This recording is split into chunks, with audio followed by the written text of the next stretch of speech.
यह समझ। जरा कल्पना कीजिए, आपके पास न इंटरनेट है, न कंप्यूटर, न किताबें, फिर भी आप सूरज, चंद्रमा, वर्षा और ध्वनि का अध्ययन करते हैं और नियम बनाते हैं। क्या यह संभव है? हाँ, यह संभव है। प्राचीन भारत के ऋषियों ने यही किया था।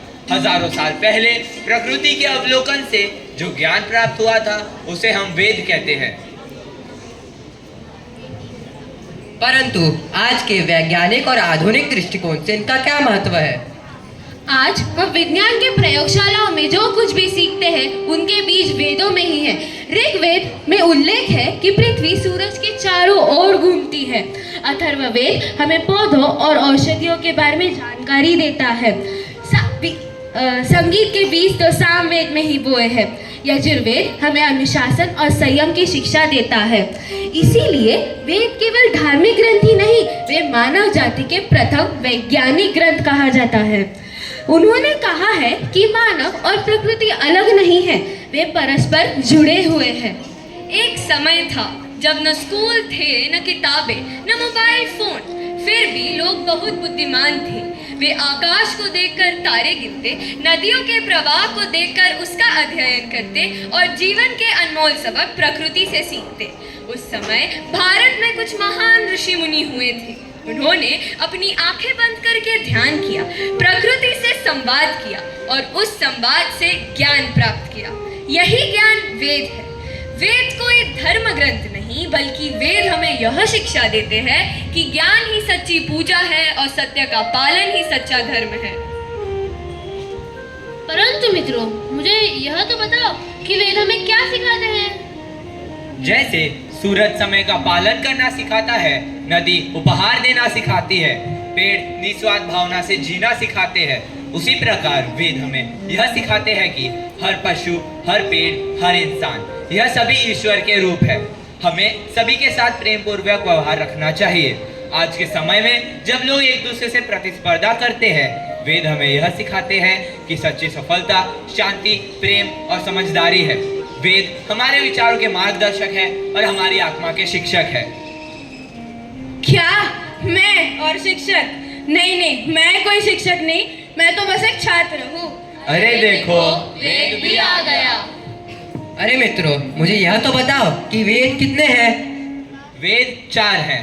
क्या मैं 4? नहीं, मैं 4 नहीं, मैं तो एक ही हूँ। अरे वेद तुम नहीं, हम तो 4 आध्यात्मिक वेदों के बारे में बात कर रहे हैं। मित्र, तुमने अभी बताया कि वेद 4 हैं, तो वे कौन कौन से हैं? 4 वेद है, ऋग्वेद, यजुर्वेद, सामवेद और अथर्ववेद। मैंने सुना है इन 4 वेदों के साथ कुछ वेदांग भी होते हैं। आपने सही सुना है, वेदों के 6 अंगों को ही वेदांग कहते हैं। 6 अंग? नहीं, मेरे 6 अंग नहीं, मुझे तो आज ही पता चला मेरे 6 अंग है। अरे वेद तुम नहीं। मित्रों, हम इतनी देर से वेदों पर चर्चा कर रहे हैं, तो मुझे यह तो बताओ कि उनकी रचना किसने की है? वेद तो ईश्वर प्रेरित है। ईश्वर ने इसे विशेष ऋषियों को प्रदान किया था। उनके नाम तो मैं भी नहीं जानता। वो तो मैं भी नहीं जानता। हम में से किसी को तो पता होगा। नहीं, मैं भी नहीं जानती। मुझे लगता है हमारे प्रश्नों के उत्तर मेरे दादाजी के पास अवश्य मिलेंगे। चलो दादाजी के पास चलते हैं।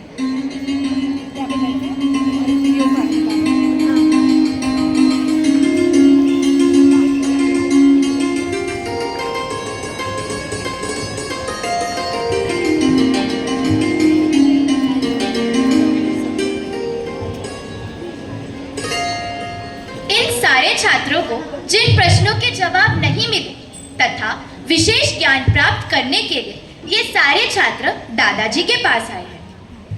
ओम भूर्भुवस्वः तत्सवितुर्वरेण्यं भर्गो देवस्य धीमहि धियो यो नः प्रचोदयात्। प्रणाम दादाजी। प्रणाम बालकों, क्या हुआ? के बारे में कुछ जानना है, कृपया हमें मार्गदर्शन दें। बच्चों, वैसे तो मुझे ग्रंथों के विषय में अधिक ज्ञान है, परंतु वेदों के बारे में मुझे विशेष ज्ञान है। That ma'am has told me to record the reading. आप सभी के प्रश्नों के उत्तर एक स्थान पर अवश्य होंगे। चलो हम सब वहाँ चलते हैं।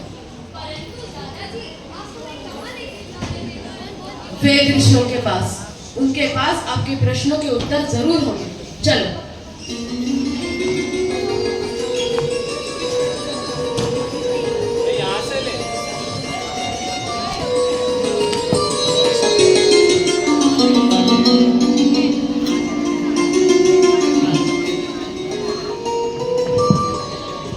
हे वेद ऋषियों, आप सभी को हम सबका प्रणाम। प्रणाम ऋषिवर, प्रणाम। वेदों के विषय की अज्ञानता को दूर करने के लिए ये सारे छात्र तथा मैं आपके सामने उपस्थित हुए हैं। आप कृपया हमें मार्गदर्शन दें। एको हम बहु श्याम, अर्थात मैं एक हूँ और अनेक रूपों में प्रकट होता हूँ। ईश्वर के इसी सिद्धांत को सार्थक करते हुए मैं अग्नि ऋषि ऋग्वेद का दृष्टा हूँ। मेरे सिद्धरन का उद्देश्य ज्ञान और सत्य की खोज करना, प्रकृति के शक्तियों के माध्यम से ईश्वर की सार्वभौमिक उपस्थिति का बोध करना। अर्थात मैं लोगों को यह सिखाता हूँ कि प्रकृति में उपस्थित सभी वस्तुओं, जीव जंतुओं, वनस्पति आदि का सम्यक उपयोग करना चाहिए। ओम भूर्भुवः स्वः। मैं हूँ यजुर्वेद का दृष्टा वायु ऋषि। कर्म और यज्ञ का वेद है यजुर्वेद। यजुस का अर्थ है यज्ञ से संबंधित मंत्र। इसमें अनुष्ठान, कर्मकांड, यज्ञ के नियम और दर्शन शामिल है। यजुर्वेद के दो भाग है, कृष्ण यजुर्वेद, शुक्ल यजुर्वेद। कर्मयोग का अर्थ सिखाना, अर्थात प्रत्येक कर्म में भक्ति और समर्पण रखना। यज्ञ केवल अग्निहोत्र ही नहीं बल्कि आत्मा, त्याग और समर्पण का भी अभ्यास है। अतः मनुष्य का अपना कर्म कर्तव्य भावना से निस्वार्थ भाव से करना चाहिए। संगच्छध्वम संवदध्वम संगो मनांस्यांता। मैं सामवेद प्रणेता आदित्य ऋषि। सामवेद संगीत और उपासना का वेद है। साम का अर्थ है गीत या राग। इनमें से अधिकांश मंत्र ऋग्वेद से लिए गए हैं और इन्हें स्वर और लय दी गई है। यह वेद संगीत, ध्यान और उपासना का मूल स्रोत है। भक्ति और ध्यान में भावनात्मक एकाग्रता उत्पन्न करना, मन को शांति और संतुलन प्रदान करना, संगीत के माध्यम से आत्मा का अनुभव करना। यह वेद हमें यह सिखाता है कि हमें अपना जीवन सद्भावना, एकता और भक्ति से युक्त होकर जीना चाहिए। ओम भद्रम कर्णेभिः शृणुयाम देवः। अर्थात शरीर, मन और समाज के स्वास्थ्य का अर्थ है कल्याण। चिकित्सा, विज्ञान और लोक जीवन पहलों के बीच हमें संतुलन बनाए रखना चाहिए। मैं अथर्ववेद का प्रचेता अंगिरा ऋषि। अथर्ववेद चिकित्सा, विज्ञान और लोक जीवन का वेद है। इस वेद में चिकित्सा, स्वास्थ्य, ग्रह और लोक जीवन का ज्ञान समाहित है। इसमें आध्यात्मिक और शारीरिक दोनों प्रकार के कल्याणों का समावेश है।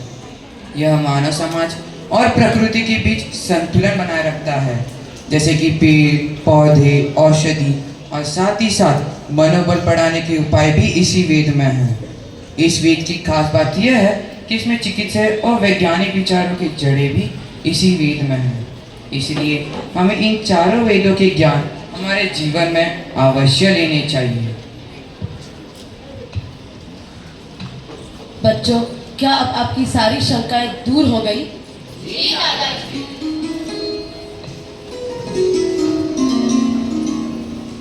आप सबने देखा और अनुभव किया होगा कि भारत देश के प्रमुख ग्रंथ जो 4 वेद हैं, जिनके बारे में हम बचपन से सुनते आ रहे हैं कि 4 वेद है, किंतु उसके विषय, विशेषता, उद्देश्य तथा प्रचेता, इसके बारे में जो अज्ञानता थी वो दूर करने का सामान्य प्रयास इस नाटक के द्वारा हुआ है, ऐसी मैं अपेक्षा करती हूँ।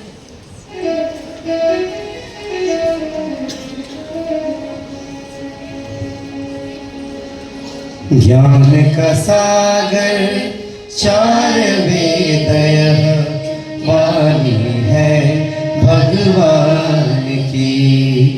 ज्ञान का सागर 4 वेदयः ज्ञान है भगवान की। इससे मिलती सब सामग्री, इसी से मिलती सब सामग्री जीवन के कल्याण की, जीवन के कल्याण की, जीवन के कल्याण की।